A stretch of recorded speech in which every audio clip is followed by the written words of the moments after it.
get started. Shannon, do you want to give a quick intro and then I'll get started? Yeah, so for everyone's joining us, I want to thank you all for taking the time to be here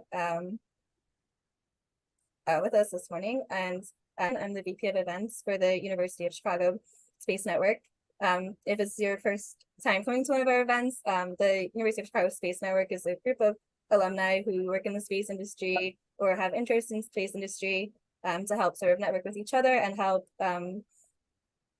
work with current students as well. This series of talks is called our Space Talks. We do these once per month. So keep an eye out for our newsletters or on our LinkedIn page for future events. I have a speaker for September and October, and so we'll see the September event listing shortly. Thanks for all being here today. Really fascinating conversation coming up with Richard. And to introduce him, I will hand it over to you, Gaurav.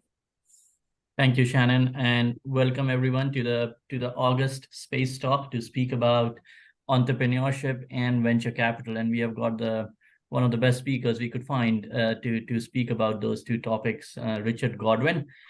He is a serial entrepreneur in the space industry. He has served as a CEO and director of Zero Gravity Solutions Inc., which creates new products on the space shuttle and international space industry for use here on the Earth. Subsequently, he founded Space Technology Holdings LLC, which seeks out space-derived and design technologies. He's also the founder and director of AlumaPower Corp and OrbitalAg Inc. He has also served as a CEO and president of Zero Gravity Life Sciences. Richard has built small, medium, large companies over several industries in Europe and North America. He became interested in space as a child and has followed space exploration programs since the Apollo program. He has served as director on the board of both the National Space Society and Space Frontier Foundation. And with his brother Robert, he owns a company called Apogee Books, which is a technical space book publishing company. In 2017, he co-founded Starbridge Venture Capital Fund, where he serves currently in the management team. And he's also serving as a business consultant and director for several cutting-edge new space and aerospace companies. So welcome, Richard. Thanks a lot for taking time. Thanks, Gaurav. I really appreciate being here, and thank you for the invitation. Perfect. So, Richard, generally, during the space talks, we talk about your career and background for like 15 minutes. Then we follow with your experience in the management, leadership, and space domain. And then towards the end, we also seek out your guidance for the audience with regard to career and general life, for our young as well as experienced audience in the community. And the last 10 to 15 minutes, we will leave for questions from the audience. And we request anyone in the audience to either type their questions in the chat or at the end raise their hand, and we will unmute you to ask the question. So to get started, Richard, can you talk about your professional journey and the key pivotal decisions which you have made? Why did you make them? And what were some of the insights and learnings from your journey? Long story, which I won't go into in too much detail, but I was when I was 7, which was 1962, I saw a TV show in the UK, Jerry and Sylvia Anderson, Fireball XL5. It was about visiting other planets. And it was like, I was hooked. It's like, what, you can go to other planets? That was my moment. I can remember it. That was the moment that I thought, space, wow, that's exciting. How do you do that? What does it mean? And I started to learn about this place called America, because I lived in the UK, and it was like, what's America? Well, they're the people that are going to go to the moon. They're building rockets. John Glenn was happening at about the same time. So I was hooked and wanted to become an American from that point, because there was nothing that exciting happening in the UK. And America seemed to be this land of where everything was possible. And to move that forward, by the time I was completely engrossed in the Apollo program, You know, by the time I was 12-year-old, I was one of those nerdy little kids that could quote you all the chemical formulas for the hypergolic fuels in the lunar module and the landing, all the different acronyms. I was completely into it, and it just totally fascinated me. And I thought, that's where I want to go. That's what I want to be. So going to an English boarding school, a boys' boarding school, like we said, very much like Hogwarts, very similar to Hogwarts in look. We didn't do any magic there, but it was a good place to be brought up in the sciences. We had separate science labs. We had physics labs, bio labs, chem labs, language labs. You know, it was a really excellent education that I received. And so I did physics, maths, economics, and then left after school and went to do engineering for a year. And it was interesting because I wanted to go into astronautics, but there was no such thing as that in the UK. And getting to the US to do that kind of degree, I originally looked at like Rensselaer Poly, and then I wanted to go to MIT. It was extremely difficult for a foreign kid to do that. So I kind of dialed down my aspirations and went into underwater technology instead, which was like, you know, working scuba, working on oil rigs and platforms. I was doing that for about a year, and I thought, you know what? There's a very short mortality rate of people working in this business. I mean, it was pretty scary, and that was the kind of outline, is that when you advanced to this degree, you went to work on North Sea oil rigs, and I thought, no, I don't want to do that. So I left, and my mother had always been an entrepreneur. She was very much a businesswoman, taught me a lot about business, and she was one of the first directors of a public company, female directors of a public company in the UK. And then she started her own businesses, and she had a really nice hotel in the north of England. And she asked me if I didn't know what I was going to do, did I want to learn the hotel business, which I thought, you know what, I can do that. It's a business. So I did that for a few years, and then went back to college to do my MBA, and came straight out of college and opened my first restaurant. I was about 24, 24, and built a small restaurant chain in Manchester in the UK. And it was a franchise. I built it as a franchise model, and I spun that out very quickly. Sold it within 18 months, got a lot of national press on it, and then bought a hotel. Flipped that within a year, because I bought it when it was really down on its luck, and turned it around very quickly, flipped that, moved to London, and became, I bought a small part of a public company. There's a company over there called Thorn EMI, and they had a restaurant supply company that they were going to close down. I was like, what? And this is one of those things that I wanted to try and embellish here a little bit, is that the reason I found out about this is I met a guy in a pub in Mayfair. Hey, how you doing? You know, what do you do? You know, and he said he was working on this company that I knew and recognized the name. And I said, can I come and see you? Because he was there to close it down. Went down to see him a couple of days later, looked at what they had and thought, this is a huge business. They're only closing it down because they're downsizing, because they just merged two companies. And I did a deal to buy that part of the company, took it private. And where I'm going with this is that, yes, I'd gone into hotel restaurant design because I'd kind of gone away from my space thing for a moment, because back then in the early 80s, there was no real way that you could become a space business. It was, you know, the old adage, how do you start, you know, how do you start a space company? If you start with a large fortune, how do you make a small fortune? You start with a large fortune, because it was, that was the problem back then. NASA was the gatekeeper, and they didn't even allow their own people, their own Mercury 7 astronauts in some cases, and designers like Max Faget, to create commercial space entities or space like stations, small space stations. they didn't want anybody encroaching on their territory. As far as NASA was concerned, they owned the cosmos. It's very difficult. So better to go make some money in another business first, make your money in that, and then get into the space business. So I moved to the States in 87, and went into a totally different business when I came here, but always was moving towards this idea of how do I get into the space arena. And that started when one of my publishing company, I had a book publishing company, and my brother and I, quite through serendipity again, meeting a guy at dinner. And this is where I go back to all the time. You always have to look for avenues and meet people, talk to them, talk to everybody, and find out what they're doing. And it was actually Buzz Aldrin that pointed us in a direction of taking our publishing company towards space books. But when we did that, all of a sudden, we met everybody in the space business, everybody from the NASA administrator to the astronauts to the engineers. Everybody had a book and they wanted us to publish it.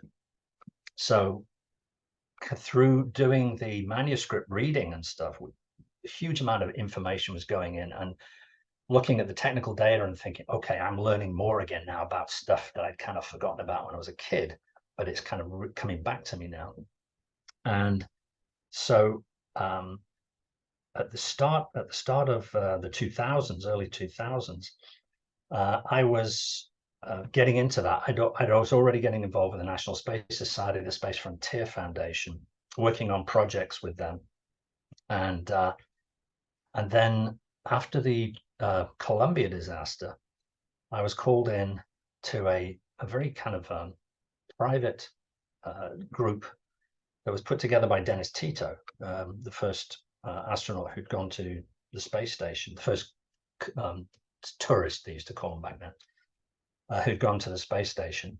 And he invited us up over to LA, and we all sat in a room at the Palisades Country Club, I think it was, on Sunset Boulevard, Sunset. And there was a whole bunch of us in a room, 30 or 40 people. And there was astronauts, there was the heads of the Planetary Society, the NSS, the SFF, and a gentleman who I'd heard of, I'd met before, but didn't really know who he was much about it, a guy called Elon Musk, right? Plus a few other guys, Bob Bigelow, of Bigelow Aerospace, John Carmack of Doom and Quake fame. Dennis was there, and Walt Anderson, who had created Mir Corp with a gentleman local to you guys in Chicago, Chiranjeev Katuria, who still lives in Chicago. And they'd taken over a lease on the Mir space station. We're going to open it for business. That caused conniption fits in NASA, especially with Dan Goldin, the administrator at the time. And so, but to be involved with those people back then, and Walt, who put the money up for the Mir space station, became one of my partners in a business because we kind of spoke the same language. And he bankrolled one of my other companies. NASA really the US government really came down on Walt hard because they didn't like the idea that he had taken over the Mir space station. And NASA, when it's unfortunate that when a government agency can't get you for one thing, they'll always set another one on you. And that's what they did with Walt. Walt was a very accomplished entrepreneur, and still is, actually. So I'm here in this enclave in LA back in 2003, and we were all sitting around talking about what should America's space program do next. And this was before the Augustine Commission. So we came up with some recommendations, and pretty much all of them were adopted to some level or other by the Augustine Commission. First thing we'd said was, you got to get rid of the space shuttle as soon as you can. The space shuttle was an amazing vehicle, although again, it got designed by a committee instead of doing its primary goal of being a space truck, which it never was. It was never more than an experimental vehicle, and we were trying to say it was routine, and it wasn't routine. We almost lost that vehicle several times, and in the end, we lost 14 precious astronauts on it, and it had to go. It just had to go. Go back to what you know. Go back to what works. And Elon at that point had started SpaceX, and so we kind of kept on. We kind of kept emailing to each other, and I was trying to help him because I knew all the Apollo astronauts, and the astronauts were coming down on him in the media. Neil Armstrong, Gene Cernan, Jim Lovell, saying, and I heard Gene Cernan, rest his soul, say some pretty nasty things about SpaceX, which were totally unwarranted. And so I thought, I'm going to help get these guys on board with Elon. And I worked on that for a while. And then after the financial crisis of the 2007, 2008, 9, when everyone was suffering, 2009, Elon asked me to go and look at a business model, a business plan that he had for within SpaceX. But I think I might be rolling ahead now a bit too far and getting onto your next topic. But so it was a very unusual pathway for me to get to where I was, but it always involved listening to people, going out and seeking. When you went to these conferences, people tend to be laser focused in their area of expertise, and they don't look outside, they don't look laterally. And I used to just like talking to everybody at the conferences if I could get a chance and say, hey, what do you do? Who are you? What's your name? What do you do? And they'd sometimes tell you the most amazing stories, and you kind of eyes would, your jaw would hit the floor. Sometimes they're like, what? Yeah, I've got to introduce you to this guy because do you know he's doing this? And so you kind of get more ensconced in the whole ecosystem, and then you learn more. So that's one of the things I always wanted to do and make sure I did do. Thanks, Richard. That was a fascinating story. And the three things which comes to my mind is that you can join the dots only looking back. And the way you joined those dots was very interesting. I can clearly see a lot of hustling and a lot of creation of serendipities to progress your career. So I think those are three themes which comes to my mind. Now jumping to SpaceX and Dragon Lab, I'm sure our audience will be very interested in hearing more about your experience with SpaceX. How was it, and also the Dragon Lab program which you worked on. Yeah, and it was interesting because I hadn't met Gwen at the time, but Elon called Gwen or spoke to her and said, go meet this guy, and if you like him, take him on. So we sat down. We probably sat down for half an hour. We chatted. Next thing, I had a contract. I wasn't an employee. I was a business consultant.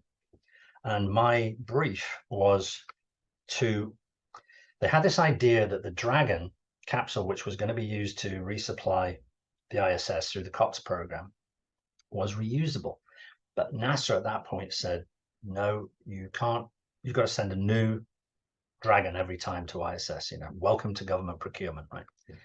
And so, but this vehicle was reusable.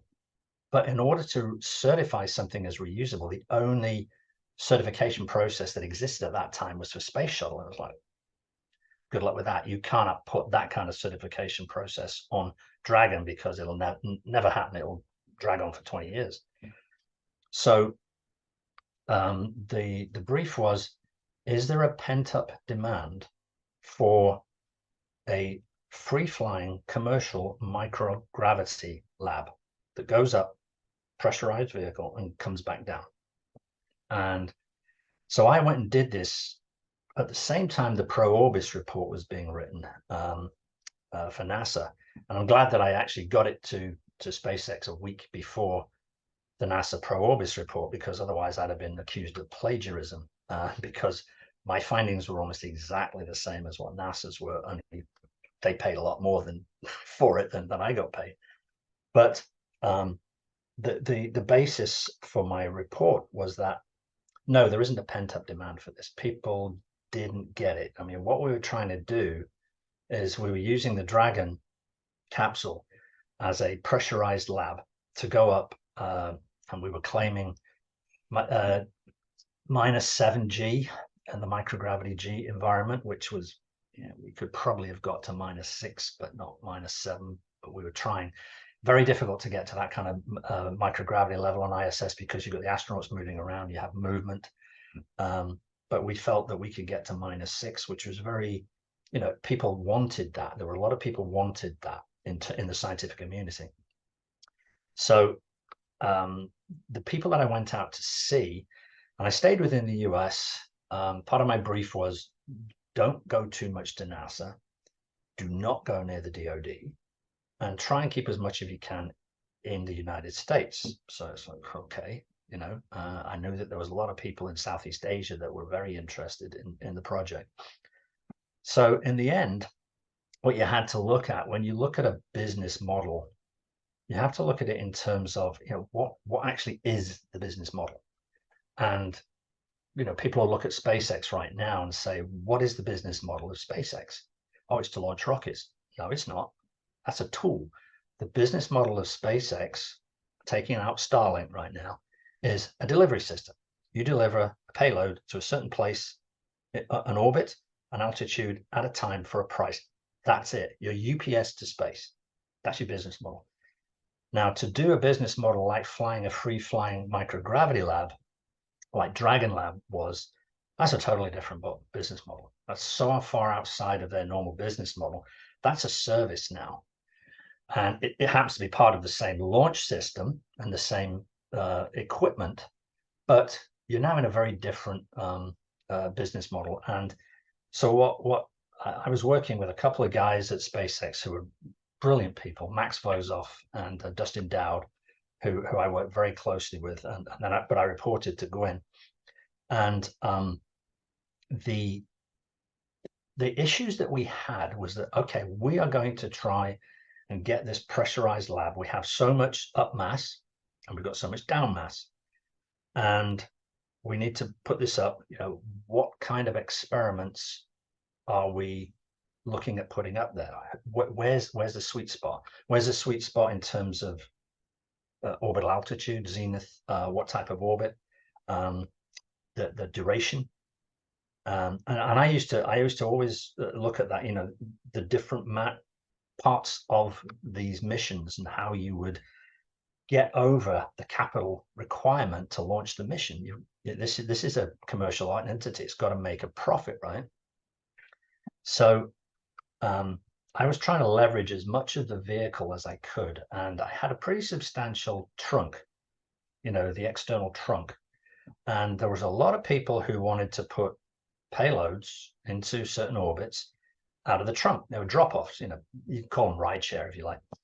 And that was a probably $25 million leverage point. And my mission, my goal at the time was to get in the cost of the mission, including all the logistics, the launch and everything, at that time was probably $80 million. So 25 million was a fairly big portion of that I could leverage. And then it was a question of going out and finding out if there was a pent-up demand. There was not a pent-up demand for the pressurized vehicle going up and coming down. There was, and because people weren't used to being approached on it, and I did stay in the US mainly, but I also went to Canada and the UK. A lot of interest, but they had to think about it. What can we do on this that we can't do on ISS through cases? Cases being something we really designed back in the Space Frontier Foundation at the end of the 20th century, and it had actually happened. Congress had created cases, and the SFF were the ones who actually first postulated the idea of not an NGO to run the national lab, which is happening. So that was a kind of a competitor. But then I came back and I said, look, there's no pent-up demand, but there is a latent demand that we could nurture, but it's going to require an educational process. We're going to have to educate people about what it can do and when it can do it and how much it can do it for. So that that was kind of like, okay. So Gwyn kind of looked at me and kind of like, yeah, okay. She was hoping, I think, that Dragon Lab would work, and they kept it on the website. But I basically come in and said, this is going to require more time and effort. So she said, okay, go get me paying customers. Okay. So now I have to go out and find out who can actually pay. It's one thing to have people say, oh, yes, I want to use your vehicle. Can you afford it? Right? Do you have the money to do this? And a lot of people didn't, and they didn't have a way of gaining access to that capital to be able to move their experiments forward. So what we kind of did, and this was down to Max's idea as well, was we kind of turned the whole mission from a standard space mission upside down. Normally a space mission is top down. Money comes in at the top, it spreads out down to the subcontractors until you get to launch, right? And hopefully it keeps trickling in until you launch. We turned it upside down and we said, okay, all the money is going to come in from the bottom, from all these small stakeholders that want access to this vehicle. And it's all going to feed up at phase gate points until we're able to launch. So it was a cat herding exercise, very time consuming, very labor intensive. And the things that I found that you really have to look at when you're designing a space, not just a space mission, but a space kind of a program for this vehicle, is, what is it supposed to do? What is it designed for? What's the end result? What's the goal? What's the mission statement? And how do you get there? Because you've got overhead and you've got people of interest, but then you've got to corral and herd all this to get to the point where you're able to launch. And SpaceX has done it pretty well with their transporter program, which is not a Dragon Lab. But it's all external ESPA class and CubeSats. This was a completely different ball game. And so when I started leveraging the trunk where the people wanted drop-offs, all those people wanted to go sun synchronous. They wanted to go in polar orbit. And okay, well, that's a mass fraction penalty, because now, I've just lost probably 35% of my throw weight going to polar orbit as opposed to going to an equatorial orbit. That changed what I called, I always go back to my restaurant days, my fast food small chain that I built. It goes back to my hamburger price. What's my hamburger price? My hamburger price is £1 of payload to LEO. Okay, that's the hamburger price. But then after that, with Dragon Lab, you upsell. What do you want? Do you want fries with that? Do you want cheese with that? Do you want a milkshake? What I mean by that is you've got your hamburger price, but then it's like, okay, this is your payload. Do you need power? Do you need attitude control? Do you need environmental control? What kind of communications do you need? Other inputs, things like this. Do we need to be calm for certain times of your experiment to get to this -6 microgravity? And so that was kind of an upsell as well, which, like I said, I always go back to my hamburgers and cheeseburgers, and you upsell. So then that was a pretty big mass fraction penalty, because now my hamburger price just changed. It went up by more than 35%. And then it was like, okay, I've got a lot of biologicals on these missions, because biologicals was a big part of who was interested in going to to orbit. And it's like, okay, now I've got biologics going to SunSync. And I started thinking about that and thinking, what's the radiation regime at SunSync for biologicals? Because you've got the horns of the Van Allen belts coming at the poles, right? You're going up to 500-600 clicks in that altitude. What's the radiation regime at that altitude? And there wasn't a lot of data around about that, actually. And I had some, this is where knowing everybody and talking to everybody, I had some very good friends at TechShot. TechShot is a wonderful space services company down in southern Indiana. They're right off over the river from Louisville. Brilliant guys.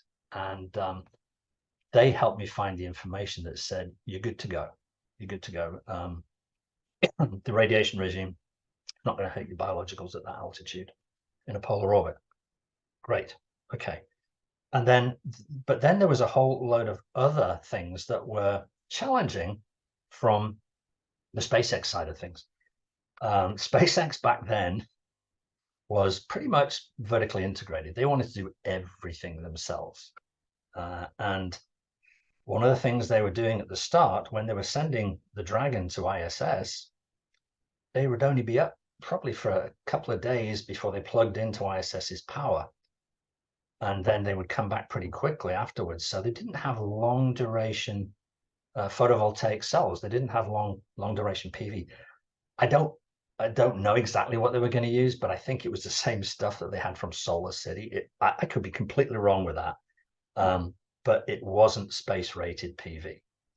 And so while I was finding out that my sweet spot for my mission was 30 days, well, that PV wasn't going to last 30 days. So, okay, what do I need to do? I need to get space rated PV. Well, that's going to put the mission cost up by $10 to $15 million. Oh, okay.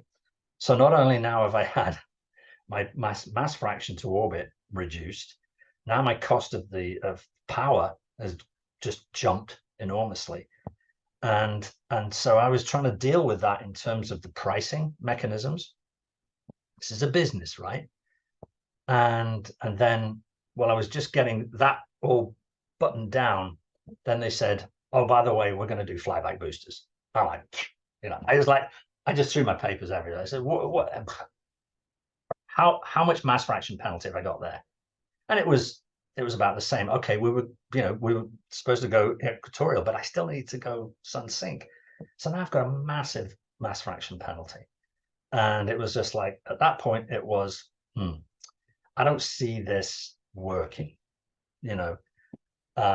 Thankfully, Elon had told me to go and meet this gentleman in Maryland named John Wayne Kennedy, who was a very sweet, very super smart ex-USDA scientist who back in the late 90s, NASA had approached USDA and said, hey, USDA, what can you do with us on space station? And they'd given John the job of saying, hey, what can we do on space station? So John had come up with some very clever ideas, filed several patents, and I'd helped him out a little bit. Elon had said, go meet him. I met him, impressed with the experiments that he'd been flying to ISS on shuttle from like 2008 to 2011. Went to meet with the professors at the University of Florida that had actually done the hard work of getting it ready for flight and doing the pre and post flight trial data. And when I looked at the data, it was, is this real? Yeah, okay. I'm like, wow, that is pretty impressive. That was a light switch moment for me, because it was like, well, holy moly, the biological work we could do on ISS, which this gentleman has found out about, is potentially enormous. So he kind of headhunted me and said, I've just set up a new company down in Florida. Would you come and be the CEO? And because of all the other stuff I've just told you with SpaceX, I didn't see Dragon Lab going anywhere. And I thought, yep. So I jumped ship from SpaceX and went to head up ZGSI. That was like in 2012. And when I started digging into his other patents, his patent portfolio, John's, I had to ask him, I said, what, this other patents that you've got here, can you explain those to me? I need to understand them. And he explained them to me, and it was another, oh my gosh, this guy's brilliant. But this other product is potentially a sooner product than what the microgravity stem cell work was. So I thought, we can make a product out of this and internally fund out of profits the stem cell work. And so I pivoted the company towards this ligand chemistry product, and that's a whole nother story. But it was, again, it was this It was a serendipity and looking at potentialities and being able to identify these crazy mad scientists. You know, is this idea real? Has he filed the patents? Is it protectable? Is it defensible? And also, is this guy coachable? Because can we turn this into a company? And so that's basically where I started the whole idea shortly after that of Space Technology Holdings, of finding crazy mad scientists who I love and seeing if, you know, if their technology is real. Does it not defy the laws of physics? You know, warp drive goes here. Yeah, thanks. Don't call us, we'll call you. And whether it can be viably, reasonably turned into a commercial product within a certain space of time that a VC could look at and go, yeah, I can get behind that, and build it that way. So that's what that was the next stage after SpaceX as to what I did. Thanks, Richard. And I think that's a good segue into your investing in VC days. So can you talk a bit about Space Technology Holdings and Starbridge? And, you know, what do you mentioned about the 3 attributes you look for in the scientist? You know, what has worked when you have invested in these companies in the space industry? What has not? Where do you see this, you know, going forward? One of the best people I met in my life was my mentor. I met at SpaceX, and that was Dr. Mike Recurrence.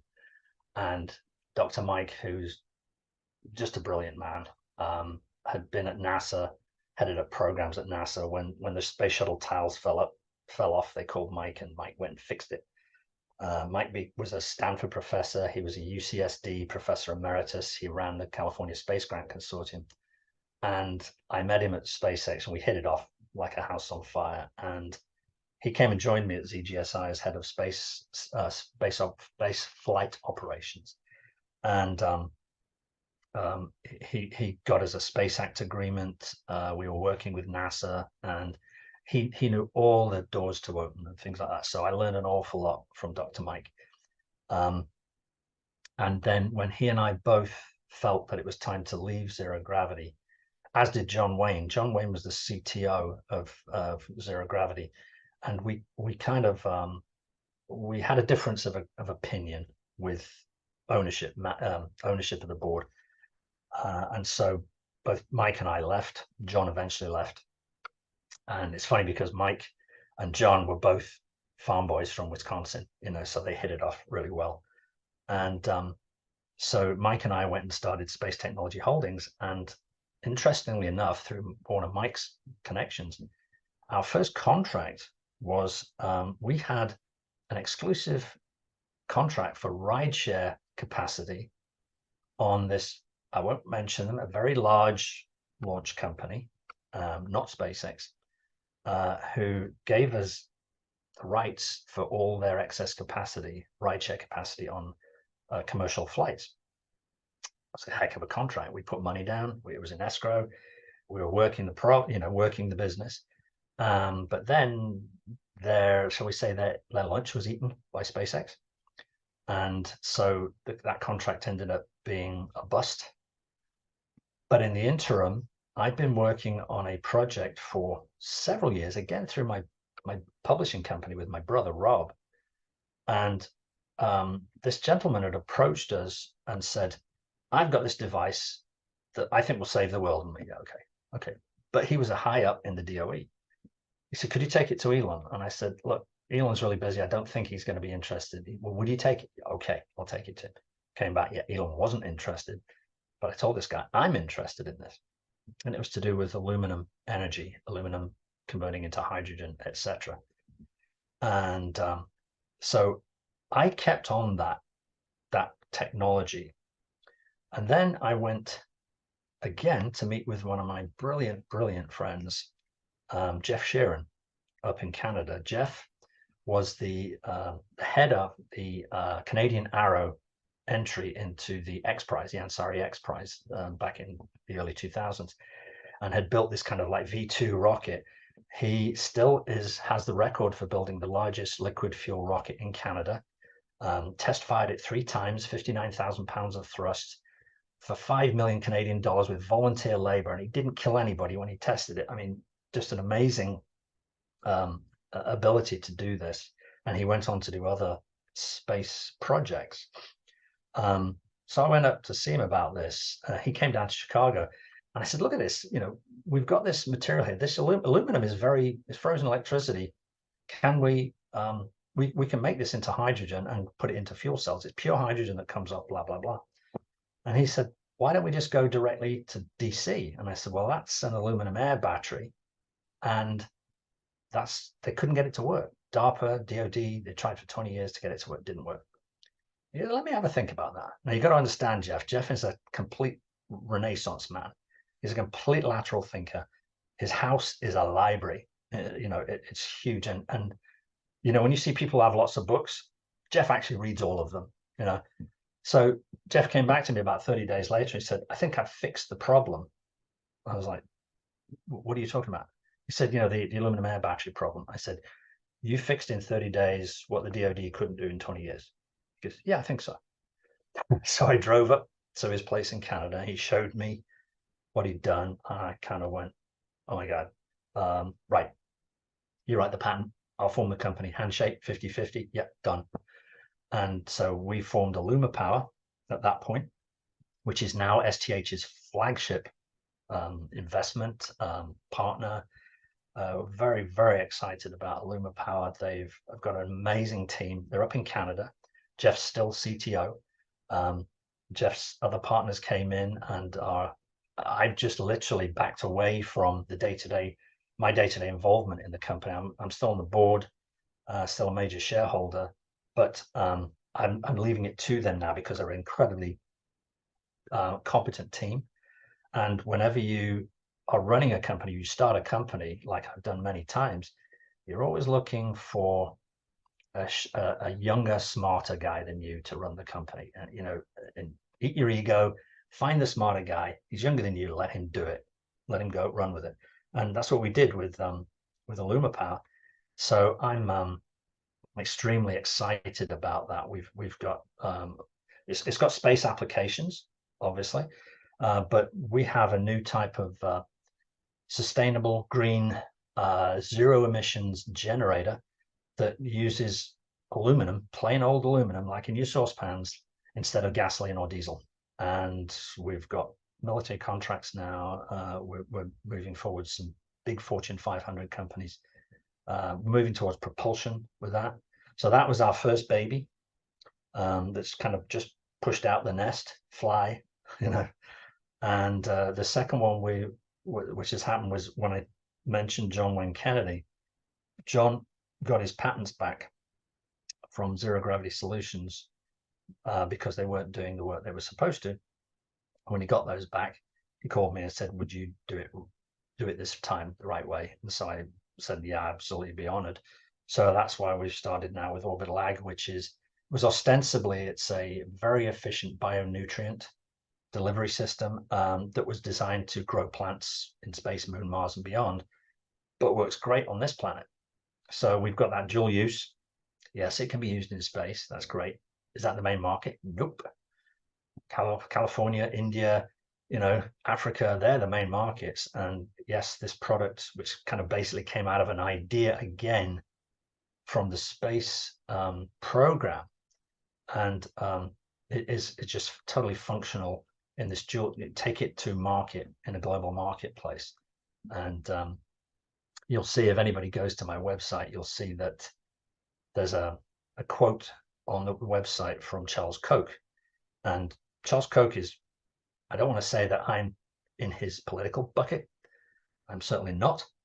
But he did say something about the fact that diffusion of ideas and diffusion of innovations at the edges, the fuzzy edges, when you come together, so many people, they focus completely on their one discipline. They're just laser focused, you know, electron microscope focused, and they tend to not see what's going on around them. When you get into a program like the ISS or other human space platforms. You've got all these different disciplines that are coming together and meeting to try and keep a human being alive in space, which is really difficult. You've got propulsion, you've got communications, you've got health, you've got mineral science. There's so many different things to keep that human alive, and all those different disciplines fuse at the edges.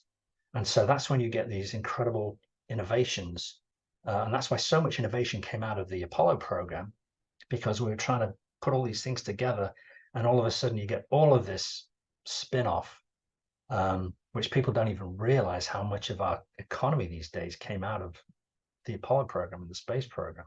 So I do agree with Koch's quote to say that, when you have those diffusion of ideas, and it's almost like I can put it literally, when I had a hot office in Harwell in the UK, when we were working over in the UK, lots of different labs. This is where where they used to have atomic weapons establishment. But I found that sitting in the coffee room and all these different people coming for their coffee or their afternoon tea or and they'd all sit around and they're like, so what do you do? Oh, I'm doing this. And they go, wow, that's really interesting. You could see this huge idea, almost like around the water cooler, of these ideas melding together, and people going, hell, I need to come and see you because I've got something that might interest you, blah, blah. That's what it's all about. It's all about that. Thanks, Richard. And I would really recommend the audience to go to your website and also to listen to your TED Talk. I found both of them very, very interesting. And Charles Koch, he's one of the great writers. I've also read his, the books Good Profit, Success, Science of Success, and how to develop people. Very, very good books. I will open. We have 13 more minutes. I'll open the floor. Any questions from the audience? Please raise your hand. We can unmute you. Okay. Jeff, do you want to? Okay. So there's a question from Jeff. As someone who has served on multiple boards, what are some practical tips you can share on how to balance your time and commitments across various projects and responsibilities? That's a really good question. It's challenging because I have been involved in so many different things. I mean, right now I'm on, I'm only on 3 boards right now, maybe four. So, and that was one of the things, that was the reason I just literally retired at the start of this month from AlumaPower, and literally AlumaPower was taking 50, 60 hours a week in my executive capacity. And I planned 2 years ago to retire from AlumaPower, still be on the board. But that is a lot less challenging being on a board in terms of time. Your time that you needed on a board is much less than if you're an executive of the company with a huge amount of work to do. However, it's a huge responsibility. You're a fiduciary, and so therefore you always must act in the best interests of the people who own the company. The staff are. They report to the CEO eventually, the line manager of the CEO. The CEO reports to the board. The board reports to the shareholders. So the shareholders are the higher ups. They're the ones that you are acting on their behalf. So you always have to think in terms of, is the decision I'm making in the best interest of those shareholders?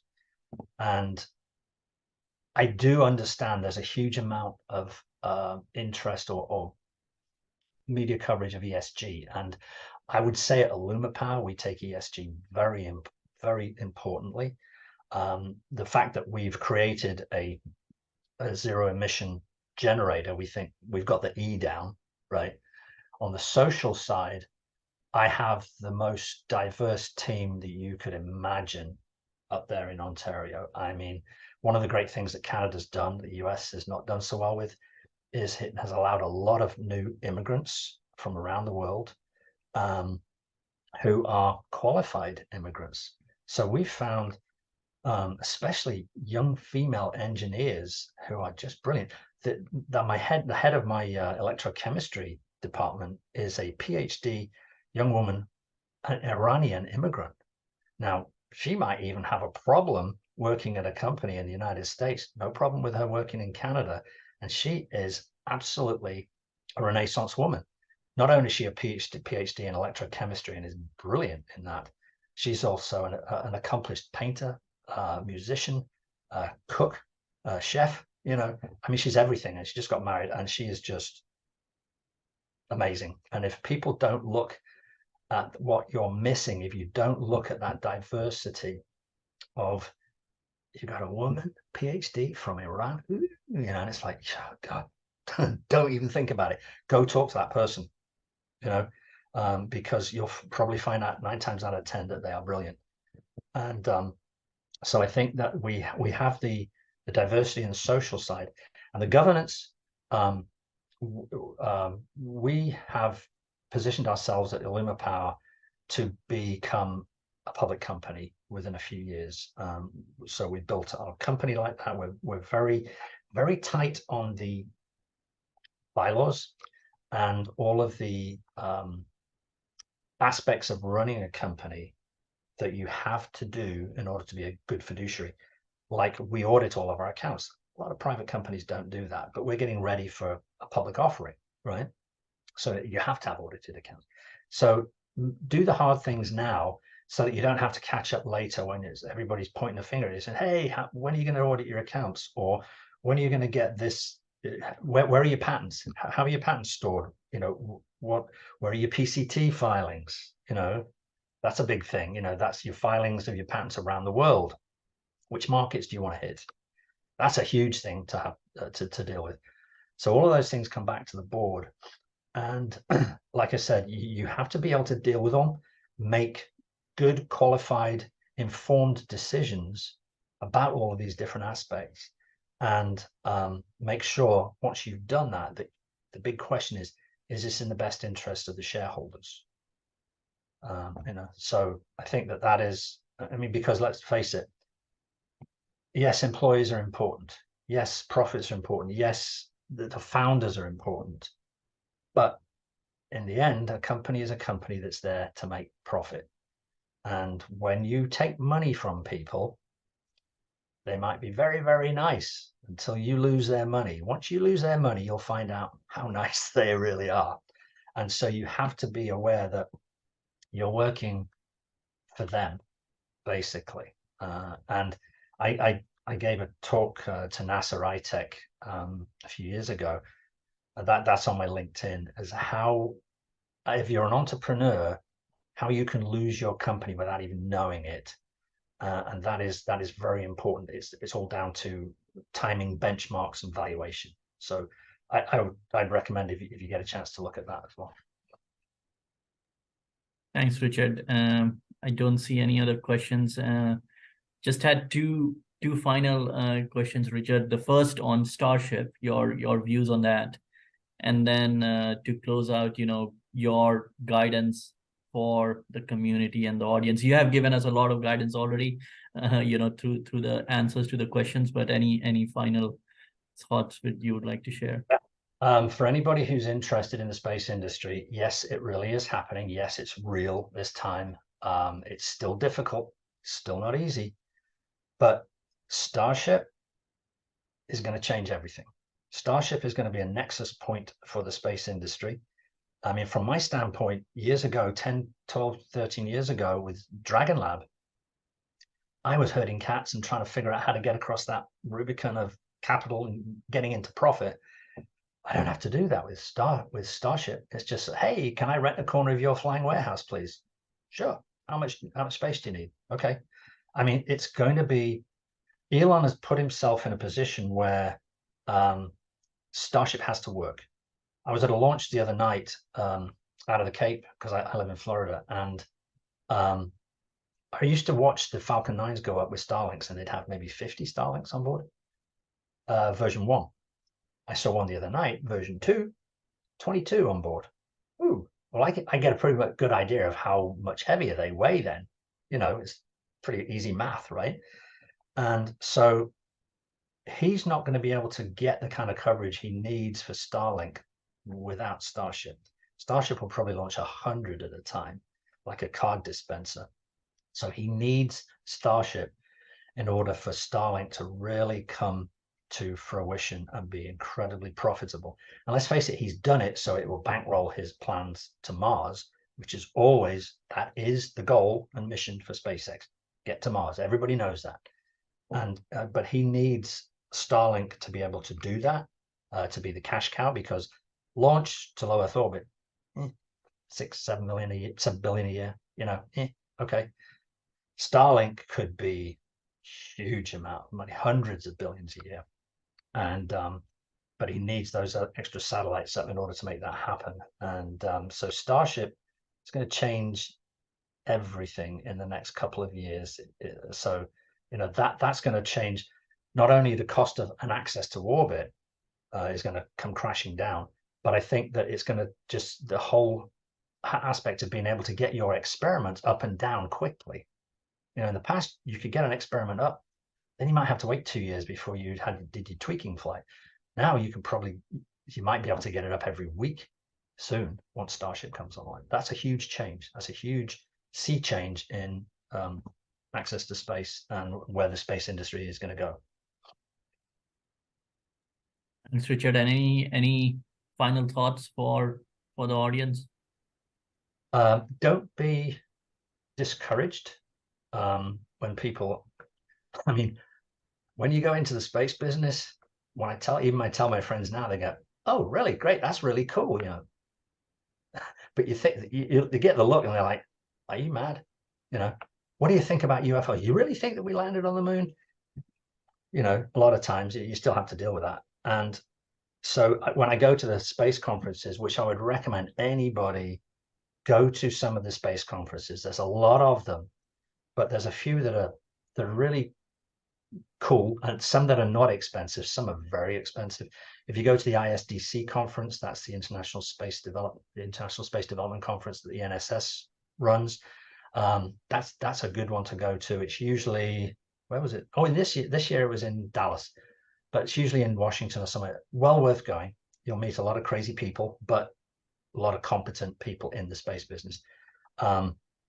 The Small Satellite Conference in Logan, Utah, another good conference to go to. You'll get to meet a lot of like-minded people who are building spacecraft.